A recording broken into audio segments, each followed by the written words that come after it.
La muerte de Hugo Chávez en 2013 marcó el fin de una era y el inicio de una de las etapas más complejas y dolorosas de la historia venezolana contemporánea. El país quedó suspendido en una transición incierta, cargada de tensiones políticas, expectativas frustradas y una economía ya debilitada. El liderazgo carismático que había sostenido el proyecto bolivariano durante más de una década desapareció, dejando un vacío difícil de llenar. En ese contexto, asumió el poder Nicolás Maduro, heredero político designado por Chávez. Su llegada a la presidencia no estuvo acompañada de consenso nacional, sino de polarización extrema. Una parte del país lo reconoció como continuidad del legado chavista. Otra lo vio como un presidente sin legitimidad suficiente ni capacidad para enfrentar la crisis que se avecinaba.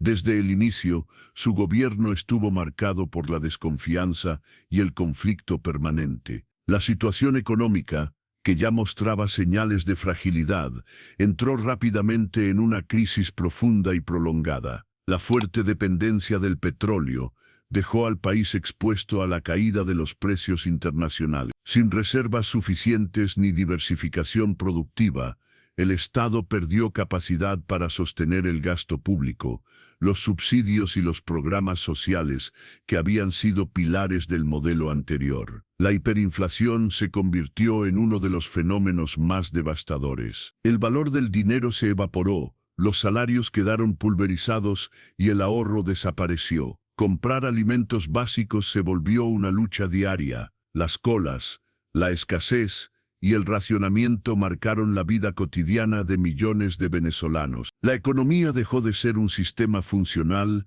y pasó a ser un mecanismo de supervivencia. A esto se sumó el deterioro de los servicios básicos, cortes de electricidad, fallas en el suministro de agua, colapso del transporte y un sistema de salud en crisis profundizaron el sufrimiento social. Enfermedades antes controladas reaparecieron y hospitales sin insumos se convirtieron en símbolos del colapso institucional. La vida cotidiana se volvió precaria e incierta. En el plano político, el gobierno de Maduro respondió a la crisis con mayor control del poder. La confrontación con la oposición se intensificó.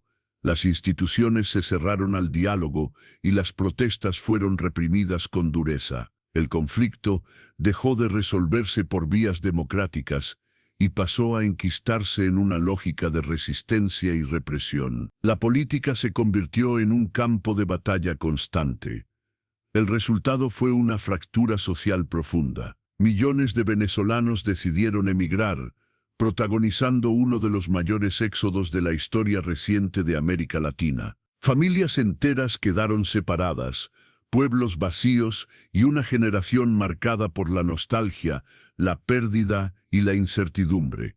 El país comenzó a desangrarse silenciosamente, no por la guerra, sino por la falta de futuro. Tras la muerte de Chávez, Venezuela entró en una etapa donde el discurso revolucionario ya no logró ocultar la realidad material. La crisis económica dejó al descubierto las debilidades estructurales del modelo y la incapacidad del Estado para responder de forma eficaz. Más que un colapso repentino, fue un desgaste lento continuo que afectó todos los aspectos de la vida nacional.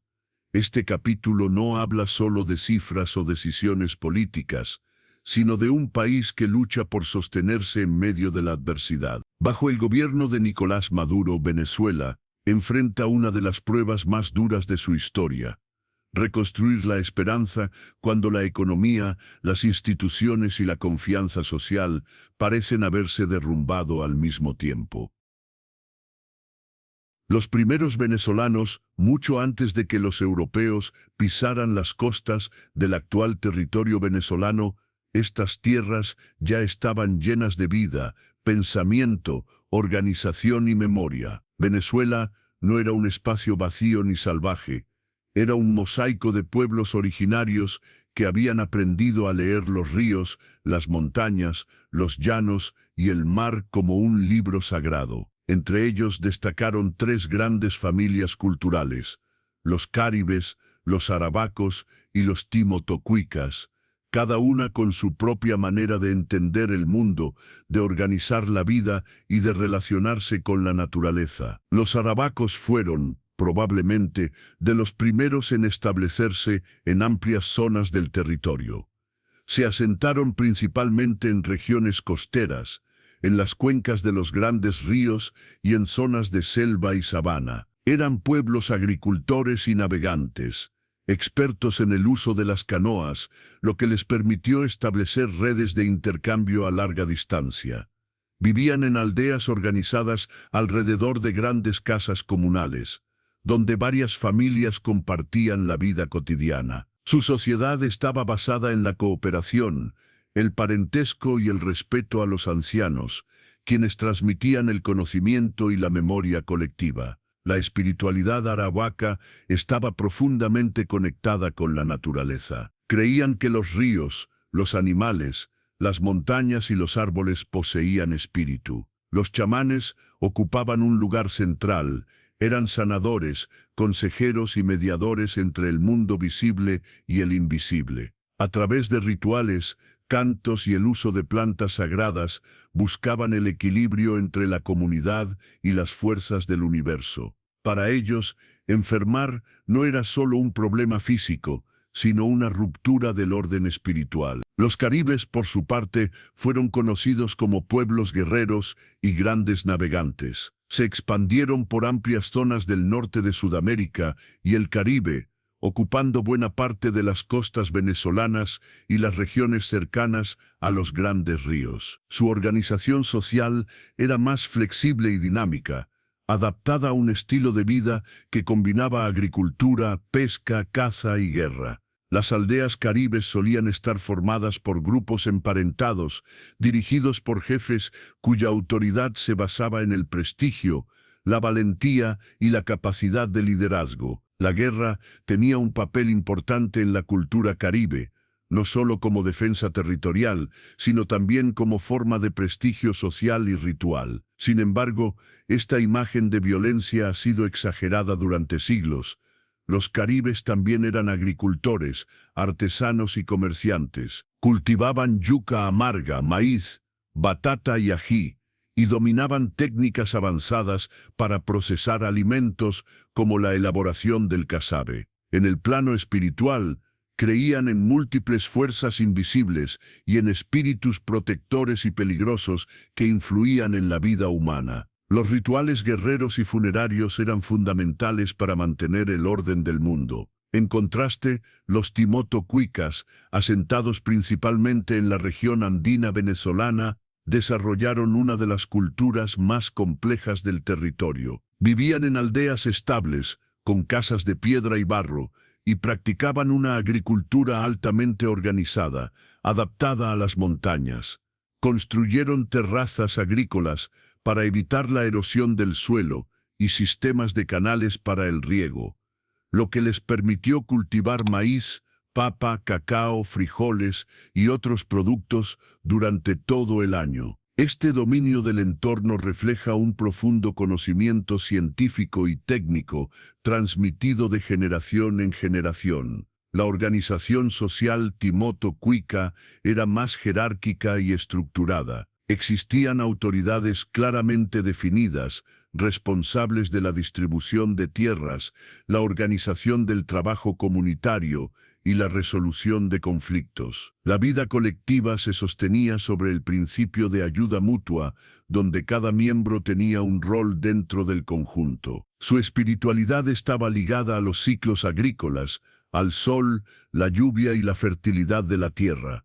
Los rituales marcaban el inicio de las siembras, las cosechas y los momentos clave de la vida humana. El comercio conectaba a estos pueblos entre sí. A través de rutas terrestres y fluviales se intercambiaban alimentos, cerámicas, tejidos, sal, piedras preciosas y objetos rituales. Estas redes comerciales no solo movían productos, sino también ideas, creencias y conocimientos. Gracias a ello, Venezuela fue un territorio de constante intercambio cultural mucho antes de la llegada europea. En conjunto, Caribes, arabacos y timoto-cuicas construyeron sociedades profundamente adaptadas a su entorno, con saberes agrícolas, espirituales y sociales que garantizaban la supervivencia y el equilibrio comunitario. Sus conocimientos sobre plantas medicinales, astronomía básica, ingeniería agrícola y organización social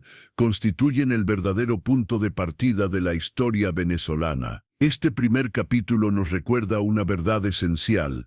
La historia de Venezuela no comienza con la conquista, sino con sus pueblos originarios, guardianes de una sabiduría antigua que aún resuena en la cultura, las palabras, los alimentos y la identidad del país. Capítulo 2.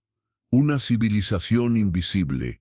Cuando los europeos llegaron a las costas del territorio que hoy llamamos Venezuela, no solo se encontraron con pueblos distintos a ellos, sino con una forma de entender la vida radicalmente diferente. Aquello que no pudieron comprender o que no encajaba en su visión del mundo fue lentamente silenciado, deformado o directamente borrado. Así comenzó el proceso que convertiría a una civilización viva, compleja y diversa en una civilización invisible dentro de los relatos oficiales de la historia. El borrado de la historia indígena no fue un accidente ni una omisión inocente, fue una consecuencia directa del poder. Los cronistas europeos escribieron la historia desde su propia mirada, utilizando sus valores, su religión y su idea de civilización como única medida válida. Todo aquello que no se parecía a Europa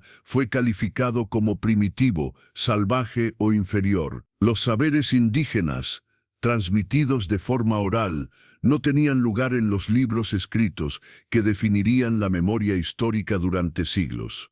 La oralidad, que había sido la base de la transmisión del conocimiento indígena, se convirtió en una desventaja frente a la escritura europea. Mitos, genealogías, leyes, rituales y conocimientos científicos sobre agricultura, medicina y astronomía no fueron recogidos con respeto, y en muchos casos se perdieron para siempre.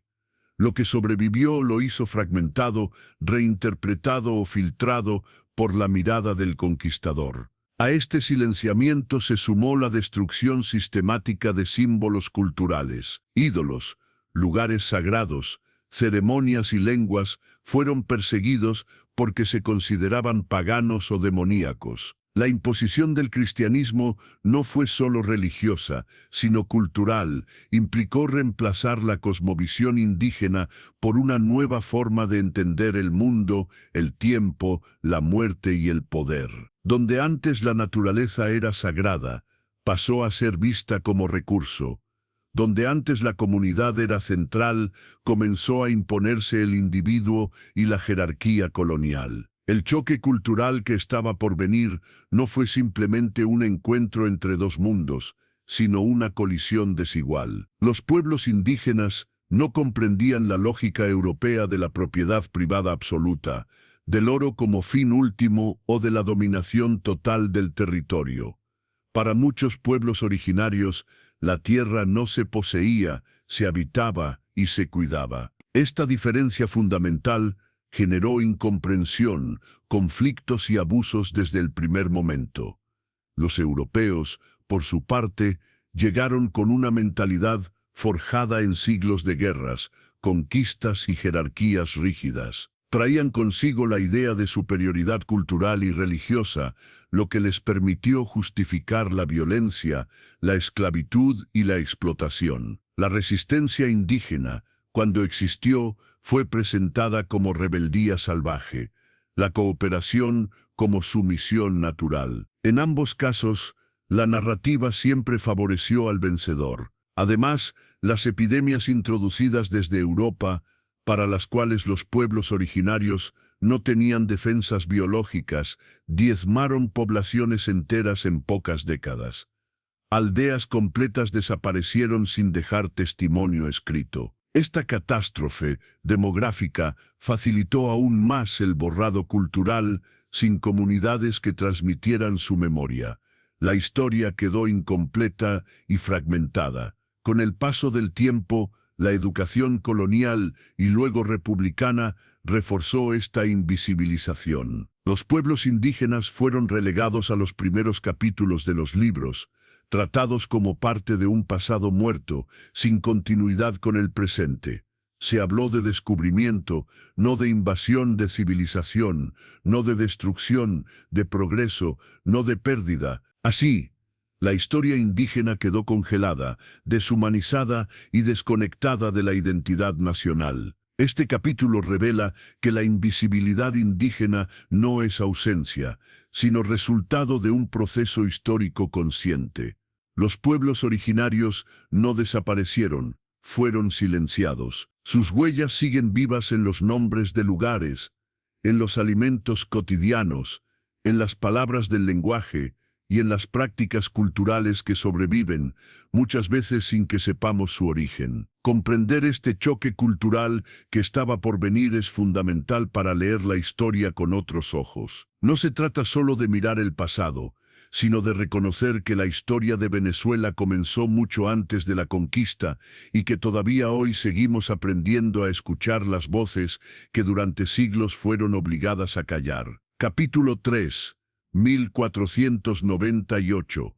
Colón llega a la costa. En el año 1498, durante su tercer viaje, Cristóbal Colón navegó por aguas desconocidas para Europa y llegó a las costas del noreste de Sudamérica frente al actual Golfo de Paria. Para la historia tradicional, este momento marca el descubrimiento de Venezuela. Para los pueblos originarios que habitaban esas tierras desde hacía siglos, fue simplemente la irrupción de algo extraño, inesperado y profundamente inquietante. Dos miradas opuestas se encontraron en un mismo instante, pero solo una de ellas escribiría la historia durante mucho tiempo. Desde la mirada europea, aquel territorio parecía un paraíso. Colón describió ríos de agua dulce tan caudalosos que le hicieron pensar que estaba cerca del jardín del Edén.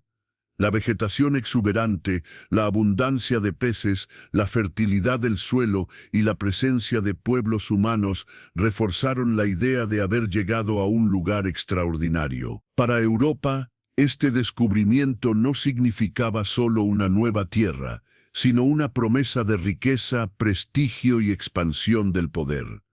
Sin embargo, el concepto mismo de descubrimiento es engañoso. Aquellas tierras no estaban vacías ni perdidas, estaban habitadas, organizadas y llenas de significado. Los pueblos indígenas no se vieron a sí mismos como descubiertos. Desde su perspectiva, fueron visitados, observados y poco después, invadidos. La llegada de hombres con ropas metálicas, armas desconocidas y animales nunca vistos rompió el equilibrio del mundo conocido. Desde la mirada indígena, el primer contacto fue, en muchos casos, ambiguo. Hubo curiosidad, intercambio de objetos, gestos de hospitalidad y observación mutua. Los pueblos originarios no tenían un marco conceptual para comprender la intención real de aquellos extranjeros. No podían imaginar que detrás de esos primeros encuentros se escondía un proyecto de dominación total, ni que aquel momento marcaría el inicio de una transformación irreversible de su historia. Colón y los europeos interpretaban todo desde sus propias categorías, buscaban oro, rutas comerciales y señales de sometimiento político. Los indígenas, en cambio, interpretaban la realidad desde la relación comunitaria y simbólica con el entorno. Esta diferencia profunda de cosmovisiones hizo que el entendimiento real fuera imposible desde el inicio. Lo que para unos era exploración, para otros pronto se convirtió en amenaza. Uno de los elementos más conocidos de este capítulo es el origen del nombre Venezuela. Según la versión más difundida, durante expediciones posteriores, los europeos observaron viviendas indígenas construidas sobre el lago Palafitos, en la región del lago de Maracaibo. Estas estructuras les recordaron a Venecia, y de ahí habría surgido el nombre Venezuela. es decir, Pequeña Venecia. Esta explicación, repetida durante siglos, se convirtió en una historia oficial aceptada casi sin cuestionamientos. Sin embargo, la realidad es más compleja. Algunos historiadores señalan que el nombre pudo derivar de un término indígena que los europeos adaptaron fonéticamente. Otros sostienen que la comparación con Venecia refleja más la necesidad europea de nombrar lo desconocido con referencias propias que una descripción objetiva del territorio. En cualquier caso, el acto de nombrar fue también un acto de poder. Poner nombre significaba apropiarse simbólicamente del espacio. Así, el nombre Venezuela nació desde una mirada externa europea, y no desde las lenguas ni las identidades originarias. Este hecho resume el proceso que estaba comenzando. Una tierra con múltiples nombres, significados y memorias fue reducida a una sola palabra impuesta desde fuera. La diversidad quedó invisibilizada bajo una etiqueta que no representaba a todos. Este capítulo marca, por tanto, un punto de quiebre. No fue solo la llegada de Colón a la costa, sino el inicio de una nueva narrativa que desplazaría las voces indígenas y colocaría a Europa en el centro del relato. El descubrimiento fue, en realidad, el comienzo de un largo proceso de conquista, transformación y resistencia. Entender 1498 desde ambos lados nos obliga a replantear lo aprendido. Nos recuerda que la historia no es solo lo que ocurrió, sino quién tuvo el poder de contarlo. Y en ese primer encuentro, mientras Europa celebraba un hallazgo, los pueblos originarios comenzaban a enfrentar el desafío más profundo de su existencia: sobrevivir a la llegada del otro sin perder su identidad. Capítulo 4. Conquista y sometimiento. Tras el primer contacto, la conquista dejó de ser exploración para convertirse en dominio sistemático. El territorio que hoy es Venezuela fue incorporado al Imperio Español mediante la fuerza, el miedo y la explotación. La promesa de riquezas impulsó una maquinaria colonial que transformó radicalmente la vida de los pueblos originarios. La conquista no fue un proceso rápido ni ordenado, fue caótica, violenta y profundamente desigual, marcada por el choque entre la ambición europea y la resistencia indígena. Uno de los principales instrumentos de control fue el sistema de encomiendas. Bajo la apariencia de protección y evangelización, los colonizadores recibían grupos de indígenas encomendados para trabajar para ellos. En la práctica, esto significó trabajo forzado, pérdida de libertad y ruptura total de las estructuras sociales indígenas. Los encomenderos exigían tributos, jornadas extenuantes y obediencia absoluta, mientras la corona miraba a distancia, interesada sobre todo en el flujo constante de riquezas. La esclavitud indígena se normalizó rápidamente, a pesar de los debates morales que se daban en Europa. Miles de personas fueron capturadas, separadas de sus comunidades y obligadas a trabajar en condiciones inhumanas. Muchos murieron por agotamiento, enfermedades o castigos. La población indígena comenzó a disminuir de manera alarmante, no solo por la violencia directa, sino por el colapso de su modo de vida y la imposición de un sistema completamente ajeno. La obsesión por el oro y las perlas fue uno de los motores más sangrientos de la conquista en Venezuela. En lugares como Cubagua y Margarita, la explotación perlera alcanzó niveles extremos. Los indígenas fueron forzados a sumergirse durante horas para extraer perlas, poniendo en riesgo su vida una y otra vez. El mar, que había sido fuente de alimento y espiritualidad, se convirtió en escenario de muerte. Las perlas adornaron coronas y palacios en Europa, mientras las costas americanas se vaciaban de sus habitantes. El oro, aunque menos abundante de lo esperado, también alimentó la violencia. Expediciones armadas recorrieron ríos y selvas, destruyendo aldeas y sometiendo comunidades enteras en busca de metales preciosos. Cuando no encontraban lo prometido, la frustración se traducía en castigos colectivos, incendios y asesinatos. La sangre indígena fue el verdadero precio de la riqueza colonial. Sin embargo, la historia no es solo de sometimiento. Desde los primeros años surgieron formas de resistencia indígena. Algunas fueron silenciosas, huir a zonas inaccesibles, sabotear el trabajo, preservar rituales y lenguas en secreto. Otras fueron abiertas y violentas. Hubo ataques a asentamientos españoles, emboscadas, alianzas entre pueblos y levantamientos armados. Estas rebeliones demostraron que los pueblos originarios no aceptaron pasivamente su destino. Las primeras rebeliones indígenas fueron reprimidas con dureza, pero dejaron una huella profunda. Los líderes rebeldes se convirtieron en símbolos de dignidad y resistencia. Aunque muchas de estas luchas no lograron expulsar a los colonizadores, sí ralentizaron la conquista y obligaron a los españoles a reforzar su control militar. Cada acto de resistencia era una afirmación clara: la tierra no se entregaba sin lucha. La conquista, así, no fue solo una victoria europea, sino un proceso marcado por el conflicto permanente. El territorio venezolano se transformó en un espacio de explotación, pero también de resistencia constante. Bajo la superficie del dominio colonial sobrevivieron memorias, identidades y formas de vida que se negaron a desaparecer por completo. Este capítulo revela el rostro más crudo del nacimiento de la Venezuela colonial, un origen manchado por la violencia, la ambición y el sufrimiento, pero también iluminado por la valentía de quienes se enfrentaron a un poder aparentemente invencible. Entender esta etapa es esencial para comprender que la historia venezolana no se construyó solo con espadas y coronas, sino también con resistencia, dolor y dignidad. Capítulo 7, 1810. El grito que lo cambia todo.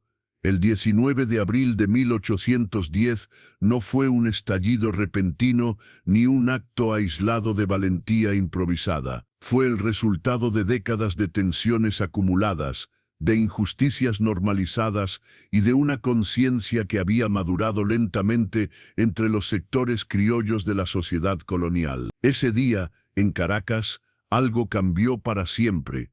Por primera vez se cuestionó abiertamente la autoridad del poder español y se abrió un camino que ya no tendría retorno. Durante siglos, Venezuela había sido una colonia gobernada desde lejos. Las decisiones importantes se tomaban en España, sin considerar las realidades locales. Los criollos, descendientes de europeos nacidos en América, controlaban buena parte de la economía, pero estaban excluidos del poder político, reservado casi exclusivamente para funcionarios peninsulares. Esta desigualdad alimentó un resentimiento profundo que fue creciendo con el tiempo, especialmente entre las élites ilustradas. A finales del siglo XVIII y comienzos del XIX, nuevas ideas comenzaron a circular con fuerza. Los principios de la Ilustración, la independencia de Estados Unidos y la Revolución Francesa demostraron que era posible desafiar a los reyes y construir nuevas formas de gobierno. Aunque estas ideas llegaban filtradas y vigiladas, encontraron terreno fértil en una sociedad cansada del monopolio comercial, los altos impuestos y la falta de representación. El contexto internacional fue decisivo. En 1808, España fue invadida por las tropas de Napoleón y el rey Fernando VII fue depuesto. El imperio quedó sumido en el caos y la incertidumbre. En América surgió una pregunta clave: ¿a quién obedecer si el rey legítimo ya no gobierna? Esta crisis de autoridad abrió una grieta legal y política que los criollos supieron aprovechar. El 19 de abril de 1810, aprovechando el Jueves Santo y la presencia del capitán general Vicente Emparan en Caracas, el Cabildo convocó una reunión extraordinaria. En un gesto cargado de simbolismo, se cuestionó públicamente su autoridad. Cuando Emparan preguntó al pueblo si quería que él siguiera gobernando, La respuesta fue un rotundo no. Aquella escena, sencilla en apariencia, fue un acto revolucionario. Por primera vez, el poder decía escuchar la voz del pueblo, aunque esa voz representara solo a una parte de la sociedad. Ese día no se declaró aún la independencia total. Lo que se proclamó fue la creación de una Junta Suprema que afirmaba gobernar en nombre de Fernando VII, pero en la práctica significaba el primer paso hacia la autonomía. Fue una ruptura cuidadosamente calculada, no un grito desordenado, sino una decisión política consciente nacida del miedo al vacío de poder y del deseo de autogobierno. Sin embargo, este proceso no fue unánime ni pacífico. Muchas provincias no apoyaron de inmediato a Caracas. Sectores populares, esclavizados e indígenas veían el movimiento con desconfianza, pues no estaba claro que la independencia fuera a mejorar sus condiciones de vida. Para muchos, el conflicto parecía una lucha entre élites, más que una verdadera liberación colectiva. Aún así, el grito de 1810 marcó un antes y un después. Rompió el mito de la autoridad absoluta del imperio y demostró que era posible gobernarse sin España. A partir de ese momento, las ideas de independencia comenzaron a expandirse, los debates se intensificaron y el conflicto se volvió inevitable. La colonia había dejado de obedecer en silencio. Este capítulo representa el despertar político de Venezuela. No fue todavía la libertad, pero sí el inicio del camino hacia ella. El 19 de abril de 1810 encendió una llama que atravesaría guerras, derrotas y sacrificios, hasta transformar para siempre el destino del país. Fue el momento en que el miedo empezó a ceder ante la esperanza, y en que una sociedad colonial comenzó por fin a imaginarse libre. Capítulo 9. Guerra a muerte. La guerra a muerte fue el punto más oscuro y desgarrador del proceso independentista venezolano. No fue solo una guerra por la libertad, sino una lucha sin reglas, sin tregua y sin piedad, donde la violencia alcanzó niveles extremos y donde la supervivencia se impuso sobre cualquier ideal. Antes de que Venezuela pudiera nacer como nación, ya estaba profundamente herida. Este periodo no surgió de la nada. Años de abusos coloniales, resentimientos acumulados y odios sociales contenidos estallaron de forma brutal. La guerra dejó de ser un enfrentamiento entre ejércitos para convertirse en una lucha total, donde civiles, pueblos enteros y familias completas quedaron atrapados en el fuego cruzado. La línea entre combatiente y población indefensa desapareció. La violencia fue sistemática y cotidiana. Se quemaron aldeas, se arrasaron campos, se destruyeron cosechas y se ejecutó a prisioneros sin juicio. La guerra se alimentaba a sí misma, cada masacre generaba venganza y cada venganza abría un nuevo ciclo de sangre. El miedo se convirtió en una herramienta de guerra tan poderosa como las armas. El famoso decreto de guerra a muerte formalizó una realidad que ya existía: no habría perdón para el enemigo. La vida humana perdió valor frente a la causa. Españoles, criollos, pardos, llaneros, esclavizados e indígenas se enfrentaron en un conflicto donde las lealtades cambiaban constantemente. Hoy se luchaba por la república, mañana por la supervivencia personal. La guerra dejó de ser ideológica para convertirse en una tragedia social. El impacto sobre la población civil fue devastador. El hambre se extendió por regiones enteras, las epidemias encontraron terreno fértil y miles de personas abandonaron sus hogares para huir del horror.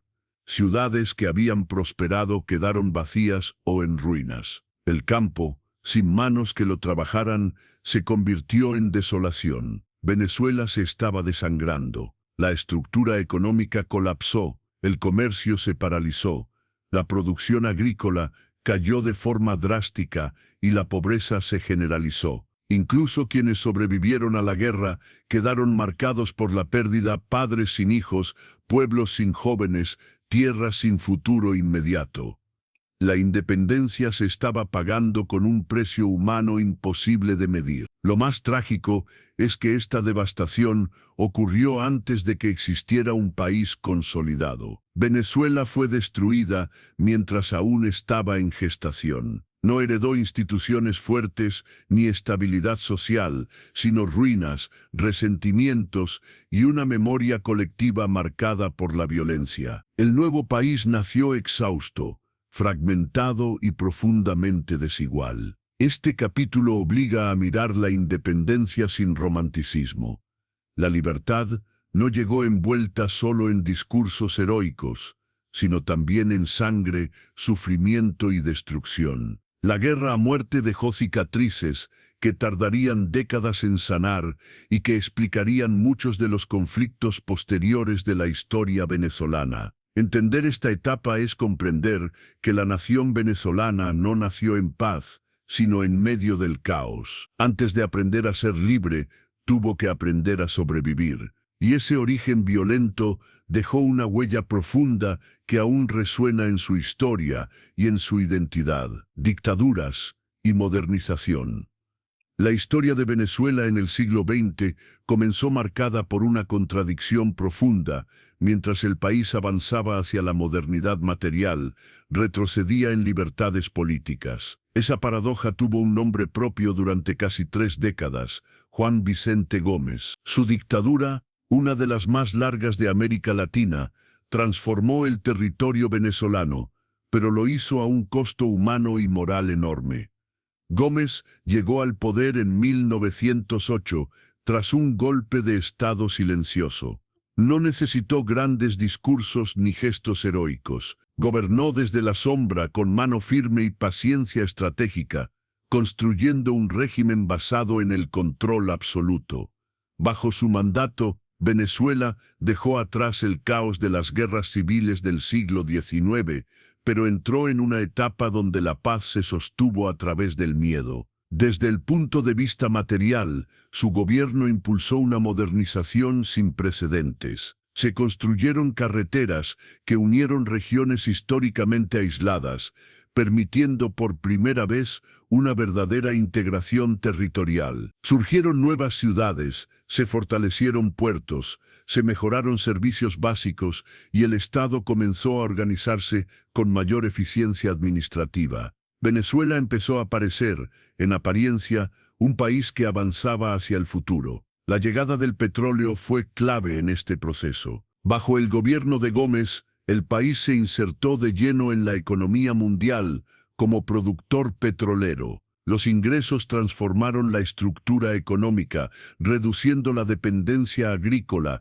y abriendo las puertas a la urbanización acelerada. Caracas comenzó a crecer, a modernizarse, a convertirse en el centro político y económico del país. Pero esta modernización no fue acompañada de democracia. Al contrario, se sostuvo sobre una represión sistemática. Gómez gobernó sin elecciones libres, sin partidos políticos y sin libertad de prensa. Cualquier forma de disidencia era vista como una amenaza directa al régimen. Intelectuales, estudiantes, militares opositores y ciudadanos comunes fueron perseguidos, encarcelados o enviados al exilio. Las cárceles, especialmente la Rotunda, se convirtieron en símbolos del terror político. Allí se practicaron torturas, confinamientos prolongados y castigos ejemplarizantes. El mensaje era claro: el orden se mantenía a cualquier precio. El silencio se volvió una forma de supervivencia, y el miedo se infiltró en la vida cotidiana. La modernización impulsada por Gómez también fue desigual. Mientras las élites cercanas al poder se beneficiaban del crecimiento económico, amplios sectores de la población permanecían excluidos. El progreso no llegó de la misma manera al campo, a los trabajadores ni a los más pobres. El Estado se fortaleció, pero la sociedad civil quedó debilitada y sin voz. Paradójicamente, al eliminar los caudillos regionales y centralizar el poder, Gómez sentó las bases del Estado venezolano moderno, unificó el territorio, profesionalizó el ejército y estableció una autoridad nacional sólida. Sin embargo, ese Estado nació autoritario, acostumbrado a mandar sin escuchar, a imponer antes que dialogar. Cuando Juan Vicente Gómez murió en 1935, dejó un país transformado físicamente, pero atrasado políticamente. Venezuela tenía carreteras, ciudades y recursos, pero carecía de cultura democrática, instituciones participativas y confianza ciudadana. La modernidad había llegado desde arriba, sin libertad. Este capítulo muestra una lección incómoda pero fundamental. El progreso material no garantiza justicia ni libertad. Bajo Gómez, Venezuela aprendió que se puede construir un país con cemento y petróleo, pero también que sin derechos ese país se levanta sobre el miedo. La modernización avanzó, sí, pero lo hizo encadenada a la represión, dejando una herencia que marcaría profundamente el rumbo del siglo XX venezolano. Tras la muerte de Chávez, la muerte de Hugo Chávez en 2013 marcó el fin de una era y el inicio de una de las etapas más complejas y dolorosas de la historia venezolana contemporánea. El país quedó suspendido en una transición incierta, cargada de tensiones políticas, expectativas frustradas y una economía ya debilitada. El liderazgo carismático que había sostenido el proyecto bolivariano durante más de una década desapareció, dejando un vacío difícil de llenar. En ese contexto, asumió el poder Nicolás Maduro, heredero político designado por Chávez. Su llegada a la presidencia no estuvo acompañada de consenso nacional, sino de polarización extrema. Una parte del país lo reconoció como continuidad del legado chavista. Otra lo vio como un presidente sin legitimidad suficiente ni capacidad para enfrentar la crisis que se avecinaba. Desde el inicio, su gobierno estuvo marcado por la desconfianza y el conflicto permanente. La situación económica, que ya mostraba señales de fragilidad, entró rápidamente en una crisis profunda y prolongada. La fuerte dependencia del petróleo dejó al país expuesto a la caída de los precios internacionales. Sin reservas suficientes ni diversificación productiva, el Estado perdió capacidad para sostener el gasto público, los subsidios y los programas sociales que habían sido pilares del modelo anterior. La hiperinflación se convirtió en uno de los fenómenos más devastadores. El valor del dinero se evaporó, los salarios quedaron pulverizados y el ahorro desapareció. Comprar alimentos básicos se volvió una lucha diaria. Las colas, la escasez y el racionamiento marcaron la vida cotidiana de millones de venezolanos. La economía dejó de ser un sistema funcional